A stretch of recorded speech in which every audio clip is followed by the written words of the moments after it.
how do you solve it? I mean, there must be a solution because men and women are here, because scientists and spiritual people are here, because large things are made out of small things. How do you connect infinities and finite systems? And I started to think about it at that age. By the age of 11, I was kind of despondent because, you know, I wasn't fitting in so well in society, and so I was not so happy, and I was actually pretty well ready to exit stage left, you know. And I met, luckily, a master of meditation that was not much older than me. I think he was like 15 or 16. And he taught me how to meditate. And when he taught me how to meditate, I learned that you can turn your senses from the outside to the inside, and you can go towards the center, and you know, there's a whole world there.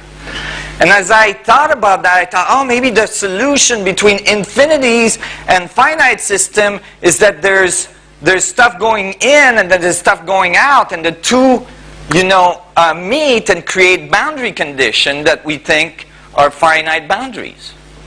And so I start to extrapolate on that, and later on I realized that there is a simple geometric solution to the riddle. So in a simple geometric solution here, I'm going to prove to you that infinities and finite system are absolutely related. Actually, one cannot exist without the other. And so we'll make a boundary. We'll call it a finite boundary. This is a circle. And it encloses a certain volume, right? It could be a sphere in the space. So don't reduce it necessarily to a circle. And then inside it, we're going to put an equilateral triangle. Now, that triangle in a sphere could be a tetrahedron. Everybody knows what a tetrahedron is? It's one of these, right? And we can polarize that tetrahedron because the universe has spin. Things spins in the universe, and when there's spin, there's polarity. So it's okay, you can polarize it.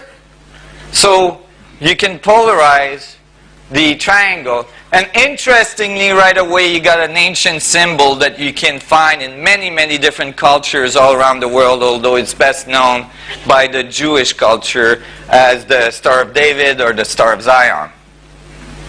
Well, if you look carefully, you find that as soon as I polarized the first tetrahedron, I created new boundaries that have the exact same geometry that I started with.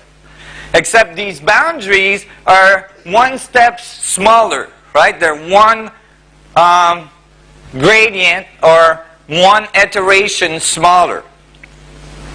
Well, what's important to remember here that each of these boundaries define a very specific center, right? Like this boundary here, this is its center and this is its center, and all of the centers are all different from all other centers. That means that each of the boundary, although they are part of a similar geometry that is interactive with each other, meaning one cannot exist without the other ones, they all have their own very specific coordinates in space-time, and they observe the rest of the fractal structure from its own very specific point of view that no other boundary in the system has. You all following this? It's an important point. Now, you can polarize those, and you'll get smaller boundaries again. And again, each one is a very individual boundary. And you polarize those, you get smaller ones, and you know, you can go to infinity doing that. So if I had this program running on my computer, it could keep zooming in and making more boundary and zooming in and making more boundaries, and it would go to infinity. Like, as long as the computer was running, it would keep going. However, I would never, ever, ever, ever escape or exceed the first boundary I've made for myself. So within the context of a finite space, I've embedded infinite amount of information. infinite amount of divisions. That means that if this is true, and if it's geometrically true, and if it's mathematically true, then it most likely is true.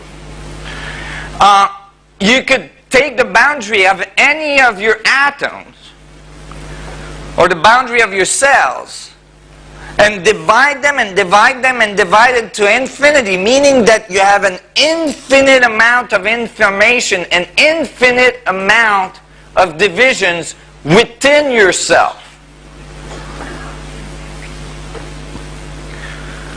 So all of a sudden, you're starting to have a mechanical and mathematical understanding of the infinite nature of your existence.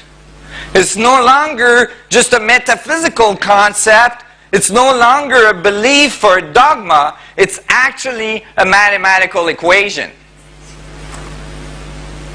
Does that make sense to you? So this is crucial, because without it, you're still in dogma. And so, what does it mean to physics? I mean, it means a lot to spirituality and philosophy. But what it means to physics is that if physicists understood that, this simple example, they would stop building accelerators. We keep thinking that we're going to find the smallest particle. Not so long ago, a few centuries ago, we discovered the cells, right? And we thought, oh my God, cells are so small. They must be the smallest thing the universe does. And then we realized cells were made of billions of atoms, and atoms are so small. We thought, oh my God, that's got to be the smallest thing the universe does. The God particle. And then we found, oh, the God particle is made of smaller particles, protons, neutrons. And we went, oh, and they're like bitty little things in a very small thing to start with. And it was like, oh, that's got to be the God particle. And then we found subatomic particles and so on and so on. And it's like, wait, and every time we're finding these new particles because we're building larger and larger accelerators so that we can accelerate particles at faster and faster rate and collide them together to get smaller and smaller and smaller particle. And now we've built a device that's like an accelerator that's 17 miles long. I think it's cost like $10 billion at this point or something. It's extreme. It took like 5 countries to finance it. And we're thinking we're going to find this final particle, and it's like, and guarantee you there's some smart person out there that's going to find a new way to write the equation and go, oh, maybe there's something smaller. We need to build a larger accelerator. Well, those things have a finite limit, meaning like there's constraints on what we can build.